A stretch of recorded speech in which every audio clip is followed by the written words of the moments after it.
அரசியலை விட்டு ஓடு. அறிவாலயத்தையே ஆபாச நிலையமாக்கிய அறிவாலயம் ஆபாச நிலையமாக்கிய அரசியலை விட்டு ஓடு. அரசியலை விட்டு ஓடு. பெண்களை இழிவுபடுத்தும் பேரவலம் ஆபாச நிதியே. ஆபாச நிதியே. பெண்களை இழிவுபடுத்தும் பேரவலம் ஆபாச நிதியே. பேரவலம் கொண்ட ஆபாச நிதியே. ஆர்ப்பாட்டம் நடத்த வந்தாயா? ஆர்ப்பாட்டம் நடத்த வந்தாயா? ஆபாசம் நடத்த ஆட வந்தாயா? ஆர்ப்பாட்டம் நடத்த வந்தாயா? ஆர்ப்பாட்டம் நடத்த வந்தாயா?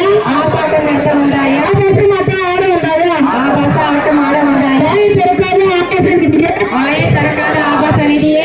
கண்ணியம் காக்காத ஆபாச நிதியே. கண்ணியம் காக்காத ஆபாச நிதியே. வாயை திறக்காத ஆபாச நிதியே. வாயை திறக்காத ஆபாச நிதியே. கண்ணியம் காக்காத ஆபாச நிதியே. கண்ணியம் காக்காத ஆபாச நிதியே. பெண்ணை காக்க போகிறாரா? பெண்ணை காக்க போகிறாயா? ஊர் நடுவே பேசும் ஆபாசத்தை உன் வீட்டில் பேசுவாயா? ஊர் நடுவே பேசும் ஆபாசத்தை உன் வீட்டில் பேசுவாயா? எதிர்கட்சி தலைவர் பதவியை இழிவுபடுத்தும் ஆபாச நிதியே. உளறி கொட்டும் முதலா நிதியே. உளறி கொட்டும் முதலா நிதியே. அசிங்கப்பட்டு நிற்கும் ஆபாச நிதியே. ஆர்ப்பாட்டம் இது ஆர்ப்பாட்டம். உதயநிதியை கண்டித்து ஆர்ப்பாட்டம். ஆர்ப்பாட்டம் இது ஆர்ப்பாட்டம். உதயநிதியை கண்டித்து ஆர்ப்பாட்டம்.